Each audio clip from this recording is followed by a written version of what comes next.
ও আমার মালিক আল্লাহ, আপনার ইজ্জতের জালালিয়াতের কসম, আমার একটা উম্মত যদি জাহান্নামে যায়, তোমার ইজ্জতের জালালিয়াতের কসমকে বলতেছি, তোমার হাবিব জান্নাতে ঢুকবে না।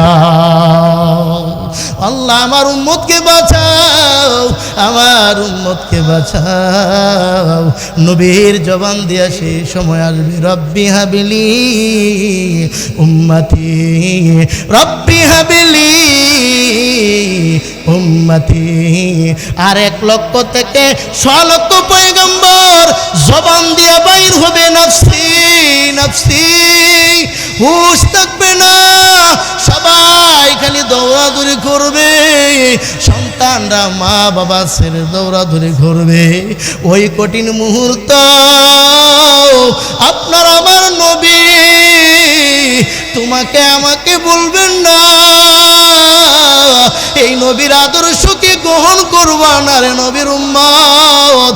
এই নবীর আদর্শ যদি গ্রহণ না করি, তাহলে কিয়ামতের দিন কিভাবে নবীর সুপারিশ আমরা পাব, কিভাবে নবীর সাথে জান্নাতে ঢুকব। এই জন্য নবীর সুপারিশ পাইতে হলো নবীর সুন্নাত, নবীর আদর্শ তোমার আমার ভিতরে থাকা লাগবে। যদি নবীর আদর্শ আমার সুন্নাত যদি থাকে, কিয়ামতের দিন মুসিবতের দিন তোমার আমার নবী তোমাকে আমাকে ফালাইয়া জান্নাতে যাবে না।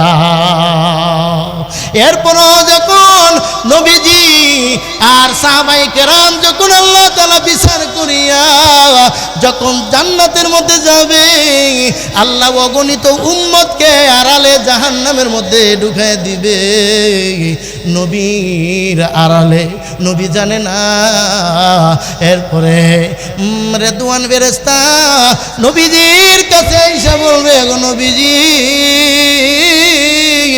আপনার উম্মতকে নিয়ে কত আনন্দ আছে, আপনার অগণিত উম্মত জাহান্নামের আগুনে জ্বলতেছে। এবার নবীজি কথা শোনার পর নবীজির ভিতরে এমন মায়া লাগবে, জান্নাত থেকে দৌড় মারিয়া ডাইরেক্ট জাহান্নামের গেটের মধ্যে যাবে। জাহান্নামের গেটে যাওয়ার পর জাহান্নামের গেট টাস টাস করে খুলিয়া যাইবে। আল্লাহ ডাক দেয়া বলবে, রে জাহান্নাম, আমার বন্ধু হাবিব আসছে, খবরদার। আমার হাবিবুল্লাহ, আমার দুস্ত, আমার বন্ধু একটা পশম যেন না জ্বলে। এবার নবীজি দৌড়াইয়া জাহান্নামের মধ্যে যখন ঢুকবে, উম্মতের দিকে তাকাইয়া দেখবে কোনো মানুষের সুরত পাওয়া যায় না। আল্লাহকে ডাক দেয়া বলবে, মালিক কই আমার উম্মত, আমি তো চিনি না। আমার আল্লাহ বলবেন, বন্ধু গো,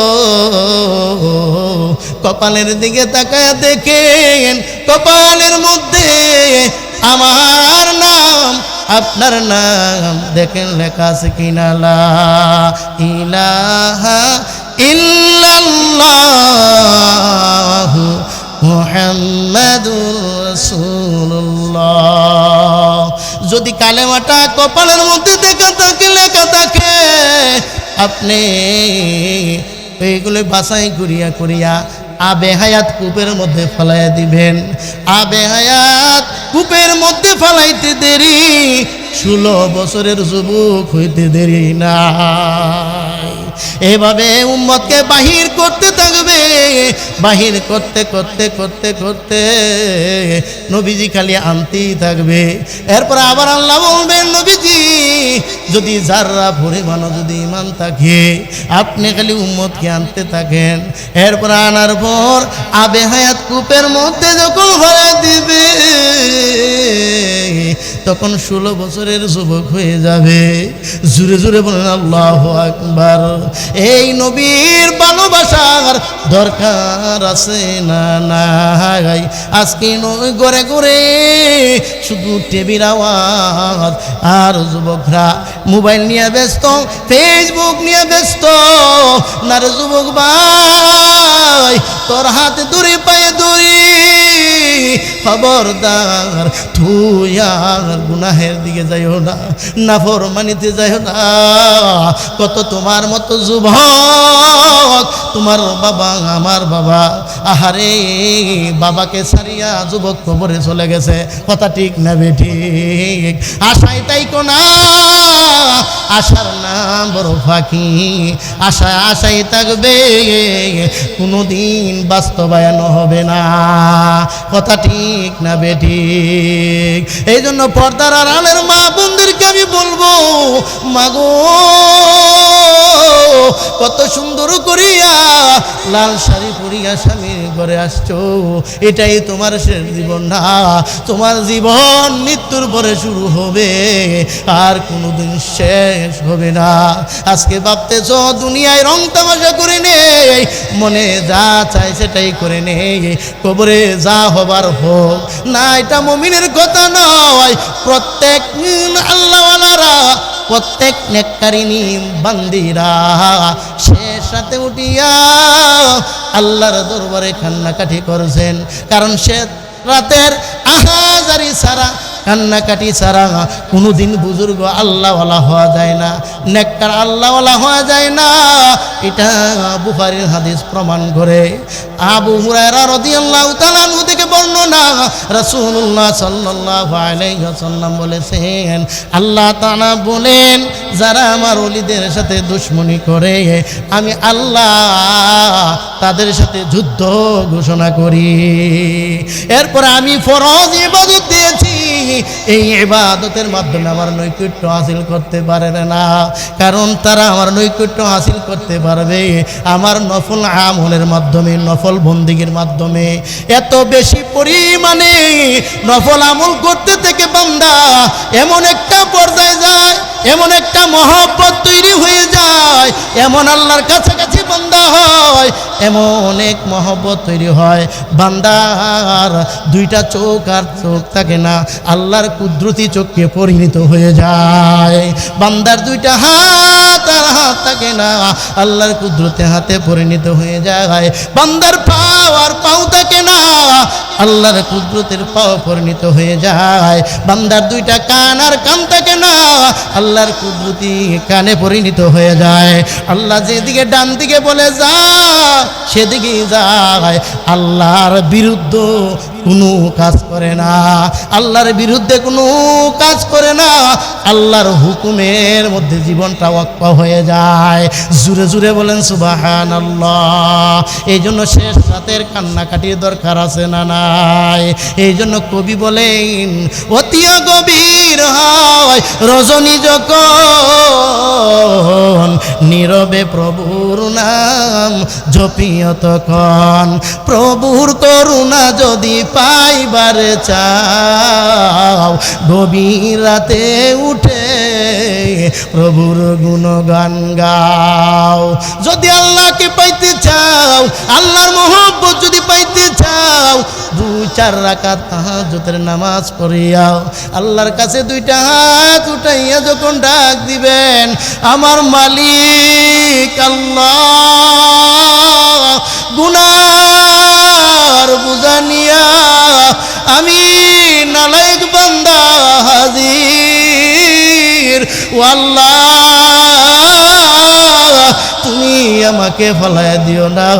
আমার গুনাহের কারণে আমার হাত না পাক, আমার গুনাহের কারণে পাও না পাক, আমার গুনাহের কারণে আমার জবান না পাক, আমার জিহ্বা না পাক। আল্লাহ তুমি আমাকে সরাইয়া দিও না, ফলাইয়া দিও না।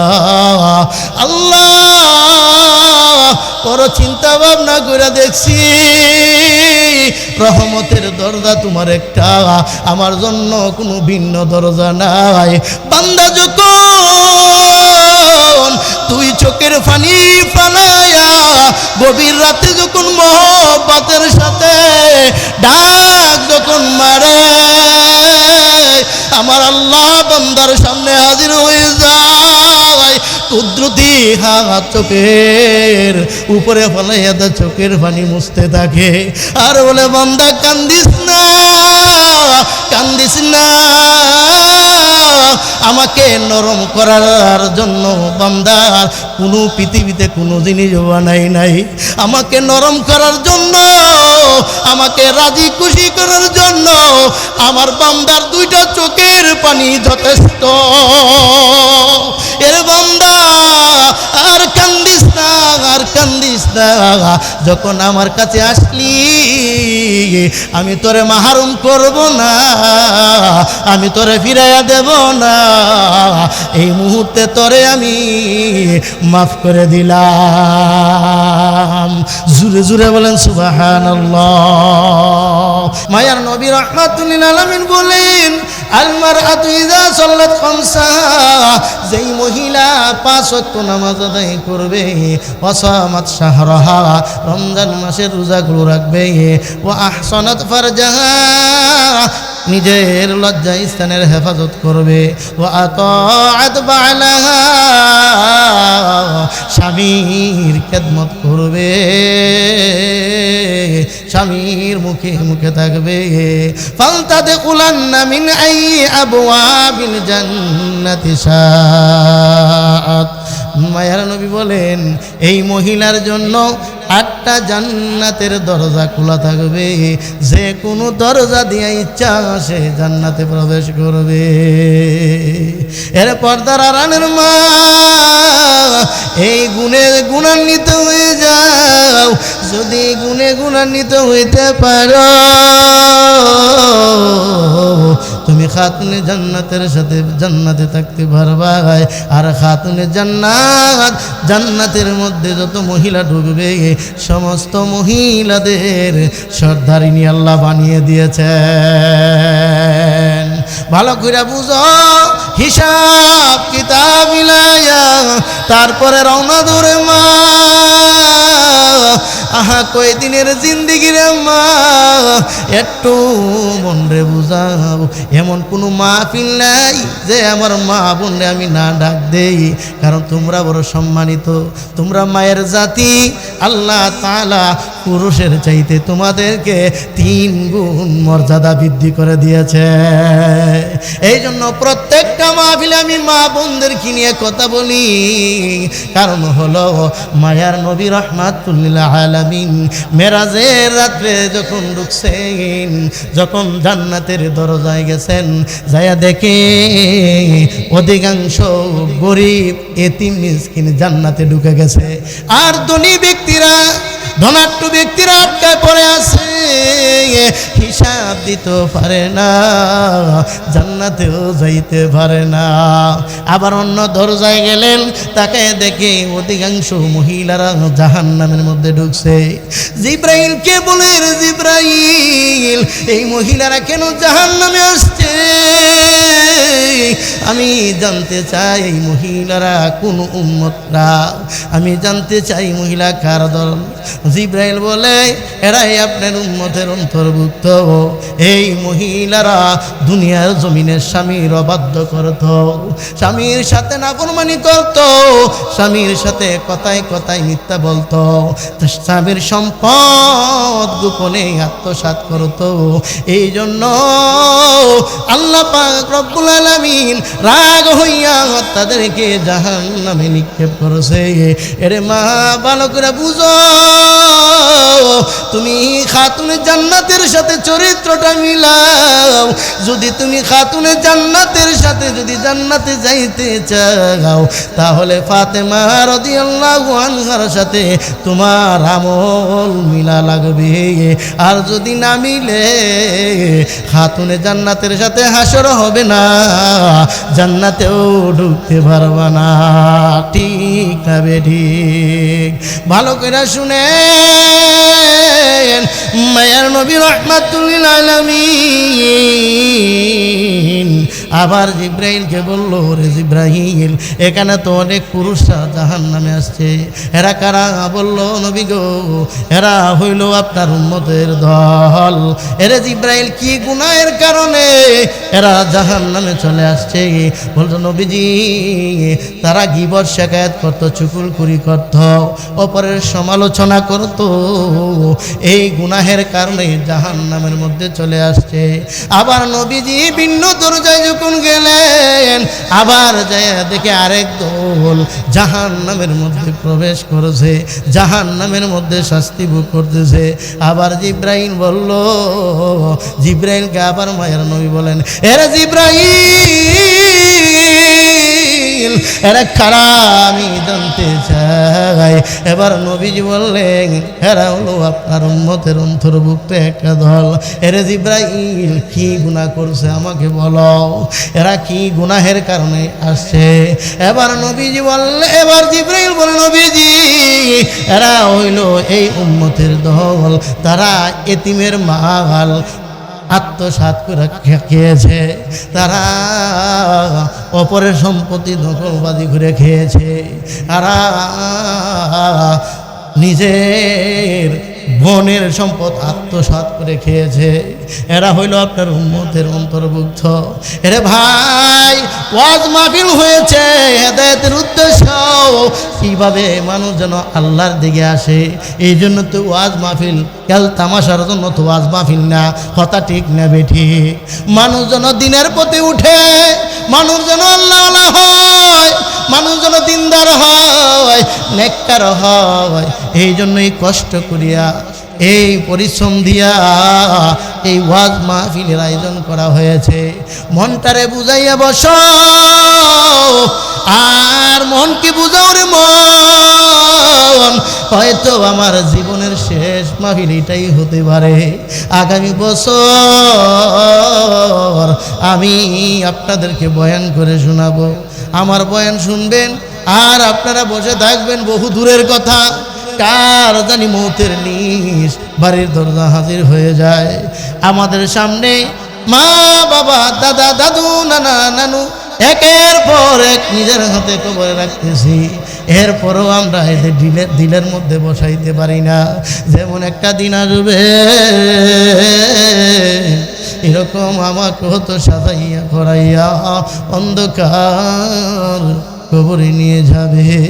মায়ের নবী রাহমাতুল লিল আলামিন বলেন, আমার উম্মত, মা বাবাকে ভুলিয়ে যাইও না। সপ্তাহে একদিন মা বাবার কবরের পাশে যাইও, যাইয়া মা বাবার কবর জিয়ারত করবাই। একবার সূরাতুল ফাতিহা, একবার 3 বার সূরাতুল ইখলাস দুরূদ শরীফ পড়িয়া আল্লাহর কাছে মা বাবার জন্য দোয়া করবাই। তাহলে হয়তো দোয়ার বরকতে তোমার মা বাবার কবরের আযাব মাফ করে দিতে পারেন।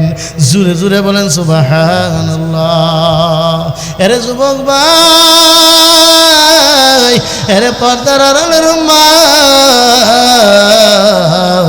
ভালো কইরা কথাগুলো শ্রবণ করার জন্য চেষ্টা করো, আর মনটারে বুঝাইয়া একটু চিন্তা ফিকির করো। তোমার আমার নবী কত কষ্ট করে তোমাকে আমাকে নামাজ দিয়ে গেছেন, এত কষ্ট করিয়া নামাজ নবীজি রেখে গেছেন। এই নামাজকে নিয়ে আমরা কত অবহেলা। আজকে এই মসজিদের মধ্যে মুসল্লি পাওয়া যায় না, অথচ সমাজের প্রত্যেকের ঘরে ঘরে 2 থেকে 3 জন পুরুষ আছে, অথচ নামাজই নাই। কথা ঠিক না বেঠি? কেরে বাজার নামাজ পড়ো না, তুমি কি কবরে যাইবা না? তুমি কি আল্লাহর সামনে দাঁড়াইবা না? তোমার কি কবরের আযাবের কথা স্মরণ হয় না? তুমি কি জাহান্নামে যাইবা না? তুমি কি জাহান্নামের ভয় করবা না? নবী আমার জাহান্নামের ভয় করে করে কিন্তু কাঁদতেন। আমার উম্মত কেমনে সহ্য করবে ভয়ানক আগুন, জাহান্নামের আগুন?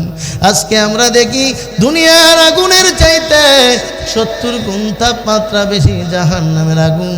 আর একটা গুণ আগুন হলো দুনিয়ার আগুন।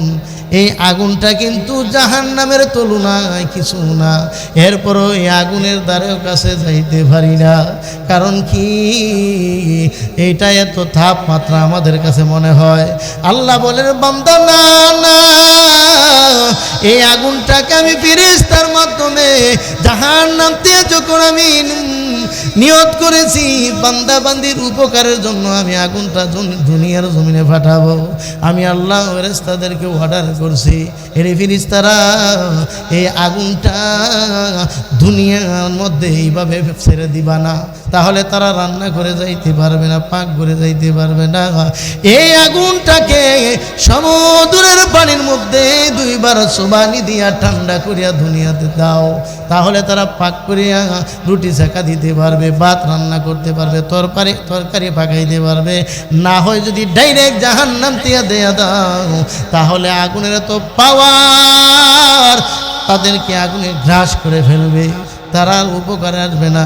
আমি আগুনটা দিয়েছি বান্দার উপকারের জন্য। এই জন্য ভাইরা একটু মনকে বুঝাও, একটু চিন্তা ফিকির করো। নবীজির চাচা হযরত আবু তালিব নবীজির চাচা, আহা নবীজির দ্বারে বৈশা বৈশা কালেমার তালকিন দেয়। চাচা গো, আমার কানে কানে বলেন কালেমাঠা, আকাশের নিচে জমিনের উপরে কেউ শোনা লাগবে না, কেউ জানা লাগবে না। আমি যাতে কিয়ামতের দিন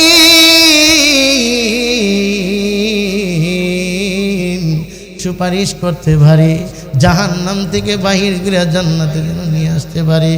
আপনি কানে কানে কালেমাটা পড়ে নেন। আবু তালিবকে কত বুঝাইছে নবী আমার, কিন্তু নবী বুঝানোর পরেও আবু তালিব চেহারার দিকে তাকায় থাকে আর বলেন, বাতিজা কত বুঝানি আমারে বুঝাইতেছ, কিন্তু আমি পারলাম না। আমার বাবা আব্দুল মুত্তালিব মূর্তি পূজা করেছে, আমি আমার বাবার ধর্ম ছাড়তে চাই না, আমার বাবার ধর্ম আমি ছাড়ব না। বাতিজা তুমি যতই বলো আমি কালেমাটা পড়তে পারবো না, আমি তোমার কথা রাখতে পারবো না। এর পরিপ্রেক্ষিতে আল্লাহ রাব্বুল আলামিন কুরআনের আয়াত জিবরাইলকে দিয়ে পাঠিয়ে দিয়েছেন। জিবরাইল আয়াত নাজিল করে ফেললো, ইন্নাকা লা তাহদি মান আহবাবতা ওয়ালাকিন্নাল্লাহা ইয়াহদি মান ইয়াশা। নবী গো, আপনি যাকে ইচ্ছা তাকে হেদায়েত দিতে পারবেন না, হেদায়েতের মালিক আমি আল্লাহ। হেদায়েতের মালিক কে? আরো জোরে বলেন কে? হেদায়েতের মালিক আল্লাহ। নবীরা হেদায়েত দিতে পারে না, আমি বক্তার হাতে হেদায়েত নাই। আমাদের কালি উদ্দেশ্য হলো পৌঁছায় দেওয়া। হেদায়েত আল্লাহ তাআলা কাকে দিবেন এটা আল্লাহর হাতে, আল্লাহর কাছে। কথা ঠিক না বেটি? কারণ যদি হেদায়েতের মালিক আপনার আমার নবী যদি হইতো, চাচাকে অটোমেটিক দিয়ে দিত, কিন্তু হেদায়েত যখন দিতে পারে না, কালেমা নসিব হয় না। আবু তালিবের ব্যাপারে হাদিস বর্ণনা হয়ে গেল। বুখারীর বর্ণনা 6462 নম্বর হাদিস। عن عبد الله بن عباس رضي الله تعالى عنه قال قال رسول الله صلى الله عليه وسلم إن أهون أهل النار عذابا أبو طالب وهو منتعل بنعلين يغلي منهما دماغ। আবু তালিব যখন জাহান্নামের মধ্যে ঢুকবে, জাহান্নামে ঢোকার পর 2টা আগুনের জুতা পরাইয়া দিবেন। ওই জুতার গরমে মাথার তালুটা টাস টাস করিয়া ফাটিয়া যাবে, মগজগুলো বাতের ফেনার মতো টকবক করিয়া নাক মুখ দিয়া বাইয়া পড়তে থাকবে। আর চিল্লাইতে থাকবে আর বলে নবী মুহাম্মদ কত না বুঝাইছো, আমি ইসলাম গ্রহণ করি নাই, ঈমান আনি নাই, কিন্তু আজকে এত কঠিন আযাব আমার হইতেছে, আমার মনে হয় জাহান্নামের মধ্যে আমার মতো বড় আযাবওয়ালা বান্দা দ্বিতীয় আর কেউই নেই। এবার নবীজি ডেকে বলে চাচা, ও আমার চাচা, আমাকে অনেক ভালোবাসা দিয়েছ, অনেক মহব্বত করেছ, আমার ভালোবাসার কারণে মহব্বতের কারণে আমার আল্লাহ সবচাইতে হালকা আযাব আপনাকে দিতেছে। এবার চাচা বলে না রে ভাতিজা, না, আমার মনে হয় সবচাইতে বেশি আযাব আমি আবু তালিবের হইতেছে। এরপর চিল্লাইতে থাকবে, চিৎকার করতে থাকবে, কোনো লাভ নাই, লাভের জায়গা দুনিয়া। দুনিয়া যদি ঈমান আনতো, আমার নবী সুপারিশ করতে পারতো, জাহান্নামের আযাব থেকে বাহির করিয়া জান্নাতে নিয়ে আসতে পারত। কারণ নবীজি হলেন শাফায়াতের কান্ডারি, উম্মতের কান্ডারি। মুহাম্মাদুর রাসূলুল্লাহ সাল্লাল্লাহু আলাইহি ওয়াসাল্লাম উম্মতকে ভুলে না। আজকে দুনিয়ার স্বার্থে ভরিয়া বন্ধু বন্ধুকে ভুলিয়া যায়, মা সন্তানকেও ভুলিয়া যায়। এমন মা আছে 6 বাচ্চা 3 বাচ্চা রাইখা ভিন্ন স্বামীর হাত ধরে চলে যায়। কথা ঠিক না বেঠিক? এত মহব্বতের সংসার, এত ভালোবাসার সংসার মুহূর্তের মধ্যে ভেঙে যায়। আর আপনার আমার নবী সরদারে দুজাহান আল্লাহর হাবিব, তোমাকে আমাকে কিয়ামতের দিন বলবেন না, আল্লাহর আরশের নিচে দয়া সিজদায় পড়ে কাঁদবে আর বলবে, ও আমার মালিক, আজকে কিয়ামতের দিন এত ভয়ানক, যেই অবস্থা, আহারে যেভাবে জাহান্নাম লাফাইয়া লাফাইয়া আসতেছে। ও আমার মালিক আল্লাহ, আপনার ইজ্জতের জালালিয়াতের কসম, আমার একটা উম্মত যদি জাহান্নামে যায়, তোমার ইজ্জতের জালালিয়াতের কসমকে বলতেছি, তোমার হাবিব জান্নাতে ঢুকবে না।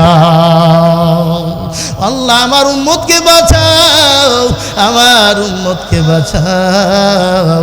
নবীর জবান দিয়া সে সময় আসবে, রব্বি হাবিলি উম্মতি, রব্বি হাবিলি উম্মতি।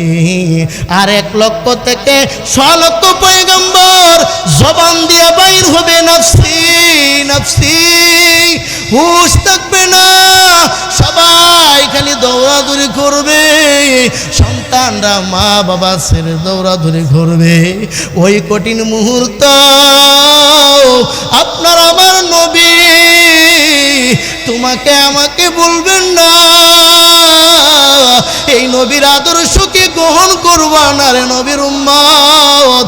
এই নবীর আদর্শ যদি গ্রহণ না করি, তাহলে কিয়ামতের দিন কিভাবে নবীর সুপারিশ আমরা পাব, কিভাবে নবীর সাথে জান্নাতে ঢুকবো? এই জন্য নবীর সুপারিশ পাইতে হলো নবীর সুন্নাত, নবীর আদর্শ তোমার আমার ভিতরে থাকা লাগবে। যদি নবীর আদর্শ আমার সুন্নাত যদি থাকে, কিয়ামতের দিন মুসিবতের দিন তোমার আমার নবী তোমাকে আমাকে ফালাইয়া জান্নাতে যাবে না। এরপরও যখন নবীজি আর সাহাবায়ে কেরাম যখন আল্লাহ তাআলা বিচার করিয়া যখন জান্নাতের মধ্যে যাবে, আল্লাহ অগণিত উম্মতকে আড়ালে জাহান্নামের মধ্যে ঢুকায় দিবে।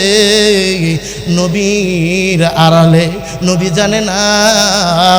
এরপরে রেদওয়ান ফেরেশতা নবীজির কাছে এসে বলবে, গো নবীজি, আপনার উম্মতকে নিয়ে কত আনন্দ আছে, আপনার অগণিত উম্মত জাহান্নামের আগুনে জ্বলতেছে। এবার নবীজি কথা শোনার পর নবীজির ভিতরে এমন মায়া লাগবে, জান্নাত থেকে দৌড় মারিয়া ডাইরেক্ট জাহান্নামের গেটের মধ্যে যাবে। জাহান্নামের গেটে যাওয়ার পর জাহান্নামের গেট টাস টাস করে খুলিয়া যাইবে। আল্লাহ ডাক দেয়া বলবে, রে জাহান্নাম, আমার বন্ধু হাবিব আসছে, খবরদার। আমার হাবিবুল্লাহ, আমার দুস্ত, আমার বন্ধু একটা পশম যেন না জ্বলে। এবার নবীজি দৌড়াইয়া জাহান্নামের মধ্যে যখন ঢুকবে, উম্মতের দিকে তাকাইয়া দেখবে কোনো মানুষের সুরত পাওয়া যায় না। আল্লাহকে ডাক দেয়া বলবে, মালিক কই আমার উম্মত, আমি তো চিনি না। আমার আল্লাহ বলবেন, বন্ধু গো,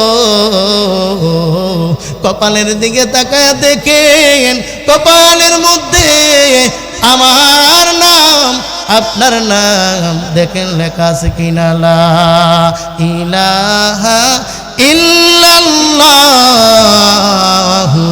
মুহাম্মাদুর রাসূলুল্লাহ। যদি কালেমাটা কপালের মধ্যে লেখা থাকে, আপনি এইগুলো বাছাই করিয়া করিয়া আবে হায়াত কূপের মধ্যে ফেলাইয়া দিবেন। আবে হায়াত কূপের মধ্যে ফেলাইতে দেরি, 16 বছরের যুবক হইতে দেরি না। এভাবে উম্মতকে বাহির করতে থাকবে। বাহির করতে করতে করতে করতে নবীজি খালি আনতেই থাকবে। এরপর আবার আল্লাহ বলবেন, নবীজি যদি যাররা পরিমাণও যদি ইমান থাকে, আপনি খালি উম্মতকে আনতে থাকেন। এরপর আনার পর আবে হায়াত কূপের মধ্যে যখন ভরে দিবে, তখন 16 বছরের যুবক হয়ে যাবে। জুড়ে জুড়ে বলেন আল্লাহু আকবার।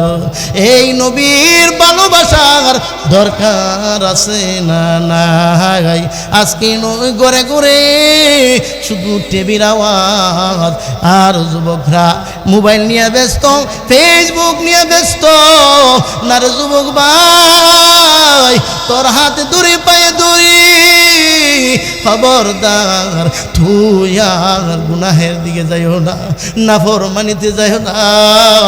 কত তোমার মতো যুবক, তোমার বাবা আমার বাবা, আহারে বাবাকে ছাড়িয়া যুবক কবরে চলে গেছে।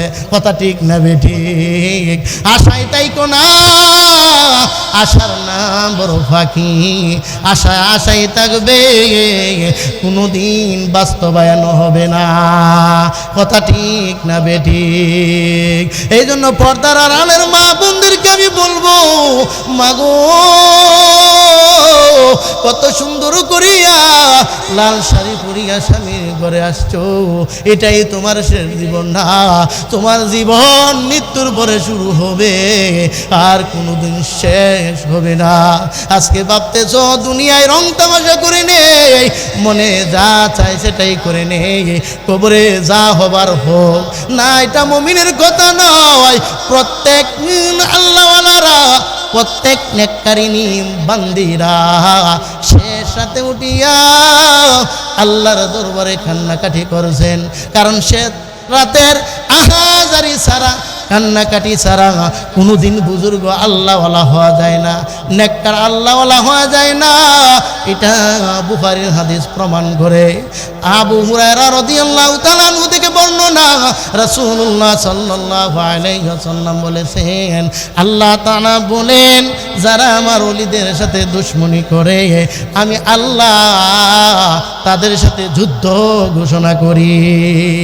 এরপরে আমি ফরজ ইবাদত দিয়েছি, এই ইবাদতের মাধ্যমে আমার নৈকট্য হাসিল করতে পারবে না, কারণ তারা আমার নৈকট্য হাসিল করতে পারবে আমার নফল আমলের মাধ্যমে, নফল বন্দিগির মাধ্যমে।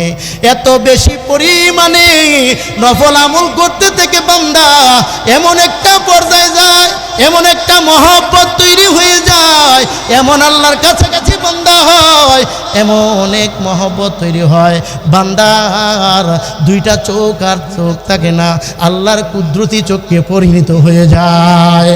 বান্দার দুইটা হাত আর হাত থাকে না, আল্লাহর কুদরতে হাতে পরিণত হয়ে যায়। বান্দার পাও আর পাও থাকে না, আল্লাহর কুদরতের পাও পরিণত হয়ে যায়। বান্দার দুইটা কান আর কান থাকে না, আল্লাহর কুদরতি কানে পরিণত হয়ে যায়।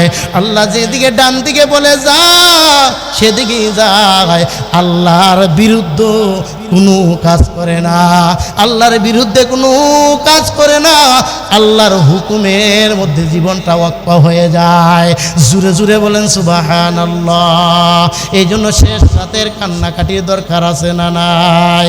এই জন্য কবি বলেন, অতি গভীর হয় রজনী যখন নীরবে প্রভুর নাম জপিও তখন, প্রভুর করুণা যদি পাইবার চাও গভীর রাতে উঠে প্রভুর গুণগান গাও। যদি আল্লাহকে পাইতে চাও, আল্লাহর মহব্বত যদি পাইতে চাও, 2-4 রাকাত তাহাজ্জুদের নামাজ পড়িয়াও আল্লাহর কাছে দুইটা হাত উঠাইয়া যখন ডাক দিবেন, আমার মালিক আল্লাহ, গুনার বোঝা নিয়া আমি নালায়েক বান্দা হাজির, ও আল্লাহ তুমি আমাকে ফলায় দিও না, আমার গুনাহের কারণে আমার হাত না পাক, আমার গুনাহের কারণে পাও না পাক, আমার গুনাহের কারণে আমার জবান না পাক, আমার জিহ্বা না পাক। আল্লাহ তুমি আমাকে সরাইয়া দিও না, ফলাইয়া দিও না। আল্লাহ বড় চিন্তা ভাবনা করে দেখছি, রহমতের দরজা তোমার একটা, আমার জন্য কোনো ভিন্ন দরজা নাই। বান্দা যখন তুই চোখের পানি ফালাইয়া গভীর রাতে যখন মহব্বতের সাথে ডাক যখন মারে, আমার আল্লাহ বান্দার সামনে হাজির হয়ে যায়, কুদরতি হাত চোখের উপরে ফলাইয়া দা চোখের পানি মুছতে থাকে আর বলে, বান্দা কান্দিস না, কান্দিস না, আমাকে নরম করার জন্য বান্দার কোনো পৃথিবীতে কোনো জিনিস বানাই নাই, আমাকে নরম করার জন্য, আমাকে রাজি খুশি করার জন্য আমার বান্দার দুইটা চোখের পানি যথেষ্ট।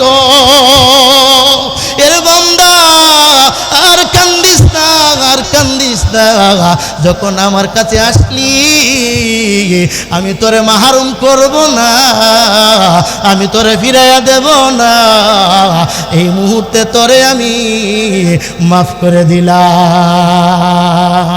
জুরে জুরে বলেন সুবহানাল্লাহ। শেষ রাতের কান্নাকাটি দরকার আছে না নাই? শেষ রাতের কান্নাকাটি করলে তোমার মর্যাদা আমার আল্লাহ বাড়াইয়া দিবে দুনিয়া এবং আখিরাতে।